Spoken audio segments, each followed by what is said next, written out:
महामारी से जंग लड़ रही सरकार के राजस्व में लॉकडाउन के चलते भारी कमी आई है। मुख्यमंत्री योगी आदित्यनाथ इसके बाद भी महामारी के दौरान बेहतर प्रबंधन, लोगों को मुफ्त खाद्यान्न उपलब्ध कराना, स्वास्थ्य सेवाओं को बेहतर बनाने के साथ साथ राज्य कर्मचारी और पेंशनर्स का ख्याल रख रहे हैं। मुख्यमंत्री ने राजस्व में भारी कमी के बावजूद राज्य के 15 लाख कर्मचारियों का समय से वेतन देने और लाखों पेंशनर्स को समय पर पेंशन देने का निर्देश दिया है। सीएम ने जल्द से जल्द 15 लाख कर्मचारी, कामगारों और श्रमिकों के लिए रोजगार, नौकरियों की व्यवस्था उपलब्ध कराने का निर्देश दिया। सीएम ने जनधन खाता धारकों के रुपे कार्ड का प्रयोग कर धन निकासी करने की अपील की है। प्रदेश में जारी लॉकडाउन की समीक्षा के लिए हुई बैठक में सीएम योगी ने लॉकडाउन में संचालित किए जाने वाले उद्योग धंधे के लिए कार्य योजना बनाने का निर्देश दिया। लॉकडाउन 3 के दौरान औद्योगिक गतिविधियों के संबंध में एडवाइजरी जारी किए जाने का निर्देश दिया। लाभार्थियों के बैंक खाते में भरण पोषण भत्ते की धनराशि यथाशीघ्र स्थानांतरित करने के लिए भी सीएम योगी ने बैठक में निर्देश दिया। इसके अलावा क्वारंटीन सेंटर और कम्युनिटी किचन आदि व्यवस्थाओं का सतत निरीक्षण करने का भी बैठक में निर्देश दिया गया। साथ ही महिला स्वयं सहायता समूह के लोगों को गांव में संचालित होने वाले कम्युनिटी किचन में लगाने की भी बैठक में सुझाव दिया गया ताकि इन लोगों को रोजगार प्राप्त हो। साथ ही डोर स्टेप डिलीवरी व्यवस्था को प्रभावी बनाने हेतु कार्यवाही करने के लिए भी उन्होंने कहा है। प्रवासी कामगारों और श्रमिकों को क्वारंटीन सेंटर में रखकर उनका सही ढंग से स्क्रीनिंग करने के बाद ही सीएम ने निर्देश दिए हैं कि उनको भेजा जाए। स्वस्थ पाए जाने वाले कामगारों और श्रमिकों को खाद्यान्न किट उपलब्ध कराकर होम क्वारंटीन हेतु गंतव्य तक पहुंचाने की व्यवस्था भी करने का निर्देश दिया। साथ ही अस्वस्थ होने की दशा में कामगारों और श्रमिकों को समुचित उपचार उपलब्ध कराया जाए। सीएम ने मंडियों में किसानों, थोक व्यापारियों, खुदरा व्यापारियों के लिए समय यार्नी बनाने के निर्देश दिए। साथ ही मंडियों में साफ सफाई की व्यवस्था उत्तम रखते हुए सैनिटाइजर की व्यवस्था सुनिश्चित करने और सोशल डिस्टेंसिंग के पालन का विशेष ध्यान रखने का भी निर्देश दिया। बैठक में स्वास्थ्य मंत्री जय प्रताप सिंह, स्वास्थ्य राज्य मंत्री अतुल गर्ग, मुख्य सचिव, कृषि उत्पादन आयुक्त, अपर मुख्य सचिव सूचना एवं गृह सहित अन्य वरिष्ठ अधिकारी मौजूद थे।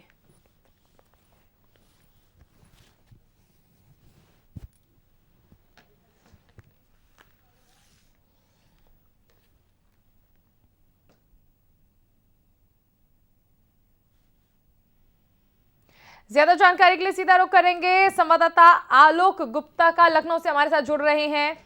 आलोक जी, जिस तरह कोरोना महामारी पूरे देश में पनपी और उसके बाद राजस्व में किस तरह से कमी आई होगी, सरकारी राजस्व में किस तरह से घाटा हुआ होगा, इसका अंदाजा बखूबी लगाया जा सकता है। लेकिन उसके बावजूद सरकार अपनी प्रतिबद्धता दिखा रही है और जो भी कर्मचारी हैं उन्हें, मतलब मान लीजिए 15 से 16 लाख कर्मचारियों को इस वक्त में भी किसी तरह की कमी नहीं होगी, सैलरी दी जाएगी और पेंशन धारकों को पेंशन भी दी जाएगी।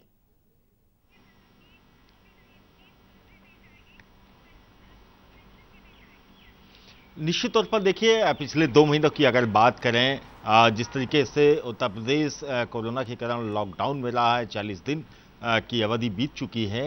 लॉकडाउन पार्ट 2 का भी आज अंतिम दिन है और ऐसे में 2 महीने तक प्रदेश के कर्मचारियों को वेतन देना अपने आप में एक बड़ी बात थी। इसके साथ ही करीब 12 लाख ऐसे कर्मचारी हैं जिनको पेंशन देने का काम किया गया, यह भी एक बड़ी बात है। और इसके साथ अगर देखें तो जो श्रमिक दूसरे राज्यों से आए हैं और जो उत्तर प्रदेश के विभिन्न योजनाओं के लाभार्थी हैं, उनको भी 1-1 हज़ार रुपये की पहली किस्त जारी कर दी गई। ऐसे करीब 30 लाख कर्मचारी हैं, 30 लाख लोग हैं जो विभिन्न योजनाओं के पात्र रहे हैं। उनको राशन भी उपलब्ध कराया गया, 1-1 हज़ार रुपये की आर्थिक मदद देने का भी काम किया गया, सरकारी कर्मचारियों को वेतन और पेंशन देने का काम किया गया और रेवेन्यू जो इनकमिंग है गवर्नमेंट की वो ना के बराबर रही। और यही वजह है कि जो आंकड़े सामने आए हैं वो भी बेहद चौंकाने वाले हैं कि महज 10% ही रेवेन्यू उत्तर प्रदेश सरकार के पास आया है और खर्चे जो वेतन का था वो पूरा दिया गया और इसके साथ ही 30 लाख लाभार्थी उत्तर प्रदेश के ऐसे रहे हैं जिन्हें 1-1 हजार रुपए का भरण पोषण भत्ता भी देने का काम किया गया है। तो निश्चित तौर पर ये उत्तर प्रदेश सरकार और योगी सरकार का एक बड़ा और अहम साहसिक चीज कदम ये भी रहा है जिससे, आलोक जी कि ऐसे लोगों को वक्त दिक्कतें भी में हम ये नहीं कह सकते कि सिर्फ सरकारी कर्मचारी हैं। एक कहावत थी कि जो सरकारी कर्मचारी होते हैं उन्हें किसी तरह की तकलीफ नहीं होती है, लेकिन इस चीज का भी खंडन किया गया है सरकार की ओर से। ना सिर्फ सरकारी कर्मचारी बल्कि जो मजदूर हैं, बल्कि जो कामगार हैं, बल्कि जो श्रमिक हैं, उनके अकाउंट में भी पैसा जा रहा है ताकि उन्हें किसी तरह की तकलीफ ना हो। जो लोग घर पर हैं उन्हें राशन पहुंचाया जा रहा है। जो बाहर से आ रहे हैं उन्हें पहले क्वारंटीन किया जाता है, उसके बाद जब वो वापस जाते हैं तो उन्हें बाकायदा राशन की किट देकर भेजा जाता है। यानी एक एक वर्ग को कवर करके सरकार चल रही है ताकि कोई भी ऐसा वर्ग ना रह जाए जो अछूता रह जाए और जिसे बाद में कभी शिकायत हो। ऐसी कोई सिचुएशन नहीं बन रही है, सबका ख्याल रखा जा रहा है।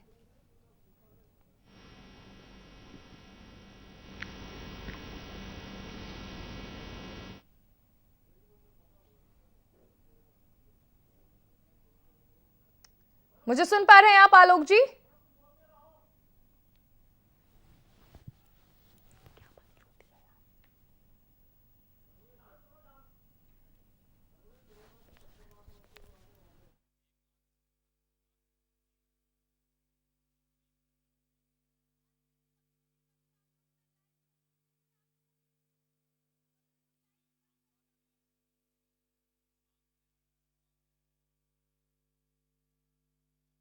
जानकारी के लिए एक बार फिर से रुक करेंगे हमारे संवाददाता आलोक गुप्ता का।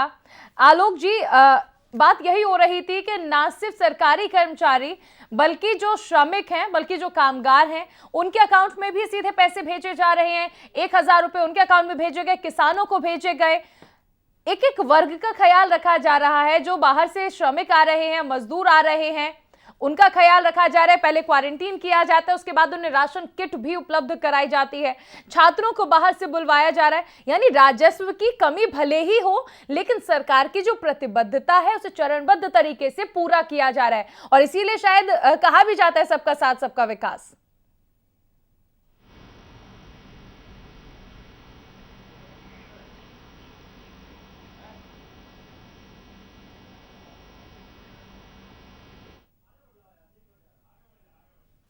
चलिए, लगता है संपर्क नहीं हो पा रहा है।